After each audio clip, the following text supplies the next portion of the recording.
చదువు చదవకున్న సౌఖ్యంబునుండదు, చదువు చదివనేని సరసుడగును.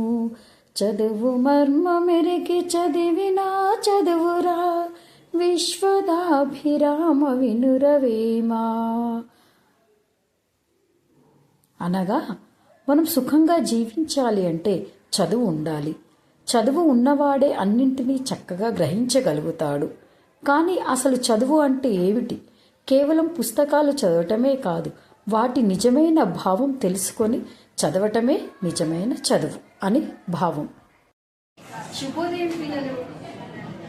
నిన్నటి తరగతిలో మనం ఏం చెప్పుకున్నాము? వర్ణమాల గురించి. వర్ణమాలలో 3 రకాలుగా విభజించారు: అచ్చులు, హల్లులు, ఉభయాక్షరాలు. వర్ణమాలలో అచ్చులు ఆ నుంచి ఆ వరకు, హల్లులు కా నుంచి వరకు, ఉభయాక్షరాలు సున్నా, సున్నా, సరిగా. మరి ఇక్కడ ఈరోజు చెప్పుకోబోయే తరగతి ఏంటిది? ఈరోజు క్లాస్ ధ్వనులు. ధ్వని అంటే శబ్దం. శబ్దం అంటే ఇలా కొట్టిన శబ్దం ఏర్పడుతుంది, బయట ఏ సౌండ్ చేసిన శబ్దం అంటాం. కానీ ఇక్కడ చెప్పుకోబోయే శబ్దము భాషల గురించి. భాషల గురించి అంటే నోటితో పలకబడే శబ్దం. అవి అక్షరాలే కదా. మరి ఇక్కడ అచ్చులకి స్వయంగా శబ్దం ఏర్పడుతుంది, హల్లులకి స్వయంగా శబ్దం రాదు. మరి ఎలా వస్తుంది అంటే ఆ అచ్చు హల్లులో వచ్చినప్పుడే, హల్లుతో కలిసినప్పుడే దానికి ధ్వని ఏర్పడుతుంది. మరి దానికంటే ముందుగా ఆ హల్లు అక్షరం ఎలా ఉంటుంది అంటే ఇలా పొల్లుగా ఉంటుంది అన్నమాట. పొల్లు అక్షరంగా ఉంటుంది ప్రతిదీ. క, న, మ, రు, గు, చ ఇలా ఉంటుంది. మరి దానికి శబ్దము అచ్చు ఏర్పడినప్పుడు ఆ హల్లు అక్షరంలో అచ్చు దాగి ఉంటుంది. ఎలా ఏర్పడుతుందో దాంట్లో ఆ ధ్వనులు కూడా 3 రకాలుగా ఉంటుంది. మొదటిది ద్విత్వాక్షరం. ద్విత్వాక్షరం అంటే ఒక హల్లుకి అదే హల్లు ఒత్తు చేరదు. రెండవది సంయుక్తాక్షరం.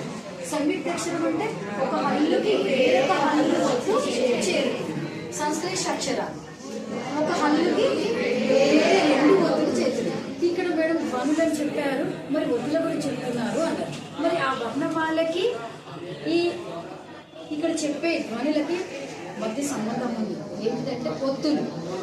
మన గుణితం నేర్చుకున్నాం, గుణితంలో అచ్చు దాగి ఉంటుంది. మరి ఒత్తులన్నీ రావాలి. ఆ ఒత్తు ఎలా చేరుతుంది, ఆ ఒత్తుతోటి ఏ ధ్వని ఏర్పడుతుంది ఇప్పుడు చెప్పుకుందాం. ఓకేనా? చూడండి, ఇక్కడ మొదటగా 2 అక్షరాలు కా నుంచి ఆ వరకు అన్నప్పుడు, రౌతి వరకు అన్నప్పుడు కా తీసుకున్నాం. మొదటగా కా తీసుకున్నప్పుడు మొదట ఎలా ఉంటుంది? కు కా ఉంటుంది అని చెప్తున్నాం. కు అన్నప్పుడు శబ్దం లేదు. కు ప్లస్ ఆ అనేది ఏంటిది? అచ్చు. అంటే కు ప్లస్ ఆ అయినప్పుడు కాగా ఏర్పడింది. మరి 2 అక్షరాలు ఎలా ఏర్పడినాయి అంటే ఇది మొదటిది. శబ్దం లేకపోయినా పొల్లుతో కూడుకున్న ఒక అక్షరం ఉంది, అచ్చుతో కూడుకున్నది. ఈ 2 కలిపినప్పుడు ఒక అక్షరంగా, ఒక శబ్దంగా ఏర్పడింది. ఇది అందుకనే 1, 2 అక్షరాలుగా మారింది. అర్థమైంది కదా? నెక్స్ట్ ఇంకొక అక్షరం తీసుకుందాము. ఒకటే కాకుండా గా అనే అక్షరం తీసుకున్నాం. గా అన్నప్పుడు ఇక్కడ ధ్వని చేంజ్ అయింది. దీన్ని ఏం చెప్పుకున్నాం మనము? అచ్చులలో 2 రకాల దీర్ఘాలు, హ్రస్వాలు అని చెప్పుకున్నాం. మనం ఇప్పుడు హ్రస్వాక్షరంగానే చెప్పారు. ఇప్పుడు దీర్ఘాక్షరంగా చూడండి. గాకి దీర్ఘం ఉంది. 40 దీర్ఘాలు మనం నేర్చుకున్నాం కదా. దీర్ఘం వచ్చినప్పుడు గు ప్లస్ మళ్ళా పొల్లుగానే ఉంటుంది. గు ప్లస్ అచ్చులో సెకండ్ ఆ దీర్ఘాక్షరము, సెకండ్ ఆ తీసుకున్నాం. ఇప్పుడు ఏం ఏర్పడింది? గా దీర్ఘంగా వచ్చేసిందా? ఇవి 2 అక్షరాలు కదా. ఇలా చెప్పుకుంటూ పోతే గుణితాక్షరాలు, హల్లు అక్షరాలు కలిపితే 2 అక్షరాలుగా ఏర్పడుతుంది. మరి 3 అక్షరాలు అన్నారు కదా మేడం అంటే 3 అక్షరాలు. 3 అక్షరాల్లో మనం ఇప్పుడు ఏం చెప్తున్నాం? ఒత్తులు అని కదా. ఒత్తులు అన్నప్పుడు ద్విత్వాక్షరానికి వెళ్ళాలి. మీరు 2వ తరగతి 3వ తరగతిలోనే అన్ని నేర్చేస్తారు. ఒక హల్లుకి అదే హల్లు ఒత్తు. మేడం మరి అచ్చులకి ఒత్తులు ఉండవి. కా నుంచి రౌతి వరకు ఒత్తులు ఏర్పడతాయి. ఇది ఒకటి గుర్తు పెట్టుకోండి. గమనిక 3 అక్షరాలకు వరకు. 3 అక్షరాలు ఏమిటో ఉదాహరణకి అన్న అనే పదం తీసుకుంది. ఆ అనేది అచ్చు, నాకి నా ఒత్తు అనేది హల్లు. హల్లు అక్షరంగా వచ్చింది, హల్లు ఒత్తుగా వచ్చింది. ఒక హల్లుకి అదే హల్లు ఒత్తున్నాం కదా, నాకి నా ఒత్తు. మరి ఇలా ధ్వని శబ్దం ఫస్ట్ పొల్లుగా ఉంటుంది కదా. ఇప్పుడు చూద్దాం ధ్వని. ను ప్లస్ అక్షరం, ను ప్లస్ ను ను అనేది మళ్ళీ నేను ఒకటి ఒత్తుగా చూపించాను. ఒత్తు కూడా పొల్లి కదా. ను ప్లస్ నా, ఏ దీర్ఘం లేదు కాబట్టి ఆ అన్న. నాకి నా ఒత్తు వచ్చేసిందా? ఇప్పుడు ఎన్ని అక్షరాలు అయిపోయింది? 1 2 3 అంటే 3 అక్షరాలు పదాలు వచ్చేసాయా వాళ్ళు. నెక్స్ట్ ఇంకొక పదం కూడా ఉదాహరణ చూద్దాం. అన్ని. అన్ని అంటే అన్ని చాక్లెట్స్ నాకే కావాలి, స్వీట్స్ అన్ని నాకన్నీ, తమ్ముడికి ఇవ్వను, నాకే కావాలి, ఇంట్లో ఎవరికి ఇవ్వను అనిస్తారా? అన్ని అంటే మొత్తము. అన్నిలో ఆ అనేది మళ్ళీ అచ్చుగా ఉంది. నాకు తెలిపిస్తే నీ ఉంది, ఒత్తు ఉంది. ఏ ఒత్తు ఉంది ఇక్కడ? నా ఒత్తు. అంటే మళ్ళీ ఒక హల్లు, అదే హల్లు ఒత్తు చేయరు. ఇక్కడ 3 అక్షరాలు కదా. ను ప్లస్ ఒత్తు, ను ప్లస్ మన శబ్దం ఏర్పడదు కదా. అచ్చుకి వెళ్దాం. అచ్చులో గుడి దీర్ఘం ఉంది కదా, ఇంకా తలకడ దీర్ఘాలలో ఇక్కడ ఈ నా గుడి దీర్ఘం వచ్చేసింది, నా ఒత్తిడి పొల్లు వచ్చేసింది. అంటే అన్ని నీ అనేది ఏర్పడింది కానీ 3 అక్షరాలు ఇక్కడ ఏర్పడింది కదా. నెక్స్ట్ సంయుక్త అక్షరాలు. సంయుక్త అక్షరాలు అంటే ఇక్కడ ఒక హల్లుకి వేరొక హల్లు ఒత్తు చేరుతుంది. సంయుక్త అక్షరాలు ఒక హల్లుకి వేరొక హల్లు చేరుతుంది. ఇది 3 అక్షరాలు, ఇది 3 అక్షరాలే, ఇది 3 అక్షరాలు. మరి 2 అక్షరాలు ఎక్కడ ఉందని చెప్పాలి? కానించి సాధారణ అక్షరాలలో ప్లస్ గుణిత అక్షరాల్లో మాత్రమే 2 అక్షరాలుగా ఏర్పడుతుంది. ఇది గమనించాలి. ఇక్కడ చర్చ అని తీసుకుంటాం ఒక పదం చర్చ. చ అనేది హల్లు.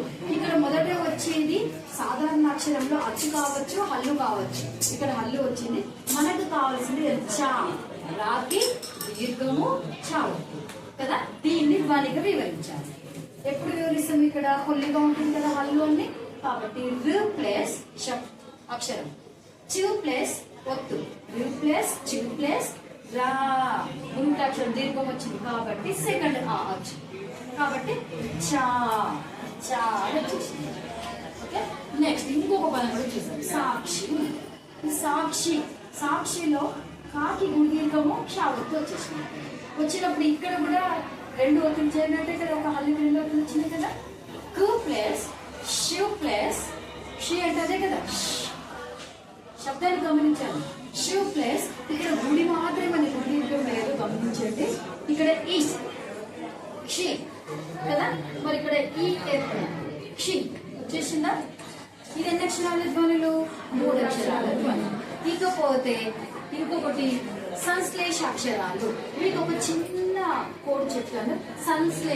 శ్లేష అంటే రకరకాలు, నానా రకాలు. ఇది అలంకారాల్లో మీరు 8వ తరగతి నేర్చుకున్నారు కదా. అలంకారంలో శ్లేష అలంకారం ఉంటుంది. శ్లేష అంటే నానా రకాలు, అంటే రకరకాల అర్థంతో కూడుకున్నది అని వస్తుంది అలంకారంలో. ఇక్కడ సంశ్లేష అంటే ఒక హల్లుకి వేరు వేరు ఒత్తులు వచ్చేస్తున్నాయి ఇక్కడ. ఉదాహరణకి ఇది 4 అక్షరాలు. మళ్ళీ ఇది కూడా గమనించండి. ఇక్కడ 3, అది 2, ఇది 4 అక్షరాలు. 4 అక్షరాల ధ్వనులలో ఉదాహరణకి రాష్ట్రం తీసుకున్నాము. రాష్ట్రంలో మనకి రా అనేది హల్లుతో కూడుకున్నది, దీర్ఘంగా వచ్చింది. ఇక ఒత్తుడు కదా సంశ్లేష, ఒత్తులు 2 వచ్చినాయి. షాకి తావత్తు, రావత్తు. మనము ధ్వని విడదీసేటప్పుడు ఇది కూడా గమనించండి విద్యార్థులు. ఏంటంటే మొదట పలికే శబ్దము అక్షరము, రెండవసారి పలికేది వచ్చే శబ్దం ఏంటిది? మరి ఇక్కడ 2 వచ్చినాయి. వచ్చినప్పుడు అన్నప్పుడు షా పలుకుతుంది.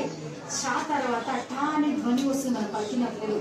తర్వాతనే రా అని పలికింది కదా. కాబట్టి దాన్ని బట్టి ఒత్తిడిగా తీసుకోవాలి. షివ్ ప్లస్ టా పలికింది కదా, టూ ప్లస్ తర్వాతనే రా ఒత్తు పలికింది కాబట్టి రేవ్ ప్లస్. మరి ఇక్కడ ఏర్పడింది. ఓకే.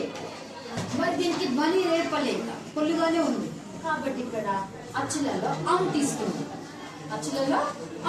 రాష్ట్రం. సున్నాని విడదీయకూడదు. సున్నా సింగిల్ ఉంటే దానికి వాల్యూ లేదు కాబట్టి ఏదో ఒక అక్షరం పక్కన కుడి సైడ్కి వస్తుంది. మీరు మ్యాథ్స్ లో కనుక చూస్తే నంబర్కి ఎడమ వైపు వస్తే కుడివైపు ఉన్న నంబర్కి వాల్యూబుల్, నంబర్కి కుడివైపు వస్తేనే అది. ఉదాహరణకి అది కూడా చూపిస్తాను. ఇలా ఒక సంఖ్య తీసుకున్నప్పుడు ఎడమ వైపు ఉంటే ఇప్పుడు ఇది ఎంత అవుతుంది? 1గానే చెప్తాము. ఇదే సున్నాని కుడివైపు తీసుకుందాం. ఇప్పుడు ఎంత అయింది? 10. మరి తెలుగు భాషలో కూడా సున్నా ఎప్పుడు కూడా అక్షరానికి కుడివైపే వస్తుంది గమనించండి. ఇది ఒకటి నేను చాలా మంది విద్యార్థులకి ఈ సున్నా దగ్గర చాలా మంది పోతుంది కదా, అది గమనించండి. సున్నా ఎప్పుడు అక్షరానికి కుడి వైపు వస్తుంది. ఇప్పుడు ఈ రోజు మనం చెప్పుకుంటున్న 2 అక్షరాల ధ్వనులు, 3 అక్షరాల ధ్వనులు, 4 అక్షరాల ధ్వనులు అర్థం ఎంత ఉంది అందరికీ? ధన్యవాదాలు.